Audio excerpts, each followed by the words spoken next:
Picture this.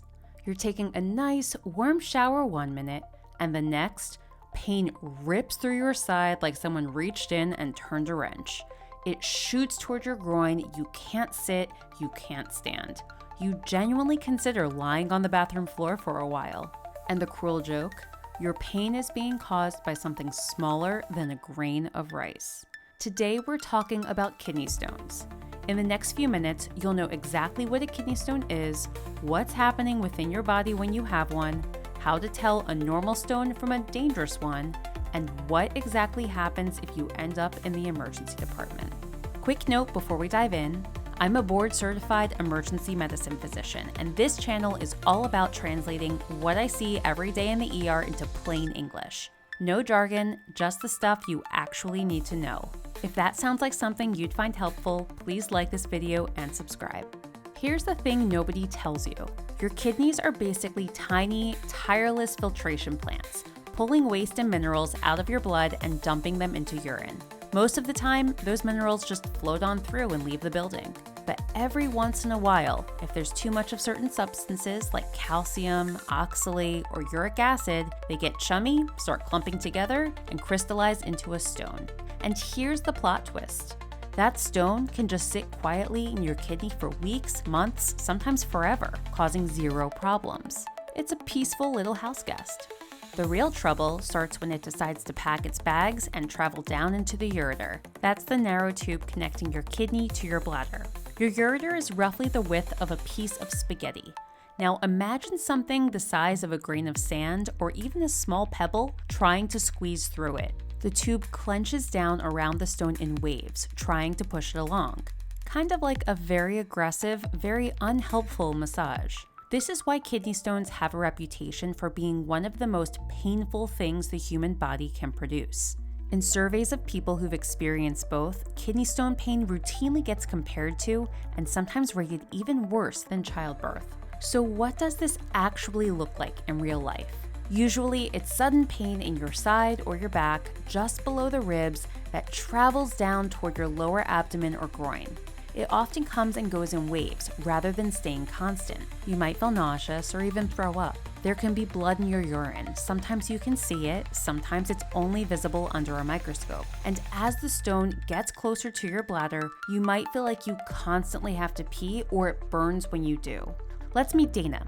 Dana's at her sister's backyard barbecue on a Saturday afternoon, holding a plate of potato salad when a wave of pain hits her right side out of nowhere. She sets the plate down, tries to play it off, then quietly excuses herself and walks stiffly, almost robotically, to her car. She sits behind the wheel, gripping the steering wheel, shifting every few seconds because nothing feels bearable. She can't find a position that helps.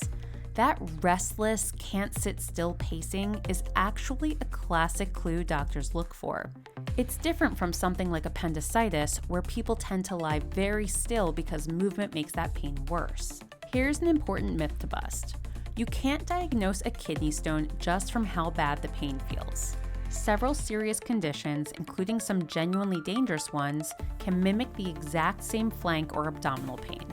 So if this is your first time ever experiencing pain like this, please don't just assume it's a stone and wait it out at home.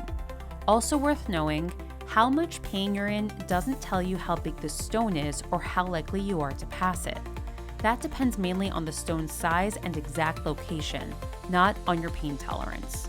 Plenty of people with tiny stones are in agony, and some with slightly larger stones feel surprisingly little. But here's the twist most people don't know. The most dangerous kidney stone isn't necessarily the one causing the most pain. It's the one quietly blocking urine flow while an infection brews behind it.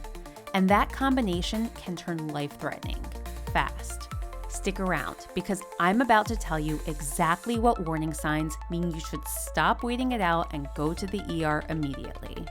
So when do you stop toughing it out at home and head to the emergency department? Seek urgent care if you have a fever or shaking chills, pain that just cannot be controlled, vomiting that won't stop long enough to keep fluids down, difficulty or complete inability to urinate, confusion, fainting, or severe weakness. Same goes if you're pregnant, you only have one working kidney, or you already have kidney disease. Here's how this can play out. Dana is diagnosed with a kidney stone over the weekend. She's given medication for pain and nausea, and she goes back to work on Monday, relieved she's feeling better. Then Tuesday morning, she wakes up with chills and a fever of 101. That's not the stone getting worse on its own. That's a red flag for infection trapped behind a blockage, and it's a genuine emergency. A blocked urinary system with a suspected infection needs urgent drainage, usually by inserting a small internal tube called a stent to bypass the blockage so infected urine can drain and pressure on the kidney is relieved. If you come into the emergency department, here's what happens. We'll check your urine for blood and signs of infection. We'll draw blood to check how your kidneys are functioning and to look for infection markers. And we'll usually get imaging, often an ultrasound or a CT scan, to see exactly where the stone is, how big it is, and whether it's blocking things up. Treatment is mostly about getting you comfortable while your body does the work. That usually means pain and anti-nausea medication, and IV fluids if you're dehydrated, not automatically for every single stone, just when it's needed.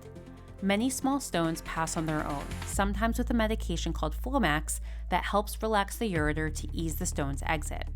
For larger stones, or if there's persistent blockage, kidney injury, or infection, you may need a urologic procedure to help things along. It's not a reflection of anything you did wrong. Some stones are just bigger, and bigger doesn't squeeze through spaghetti-sized tubing on its own. Most kidney stones are absolutely treatable. Plenty of people pass them and are back to normal within days. But a stone combined with infection can turn dangerous quickly and can lead to sepsis. To learn more about sepsis and why it's life-threatening, make sure to click on the next video. If this video helped you understand something you didn't know before, drop a comment below. I genuinely read them. And if you want more plain English emergency medicine content, don't forget to like and subscribe. As always, stay prepared, not scared.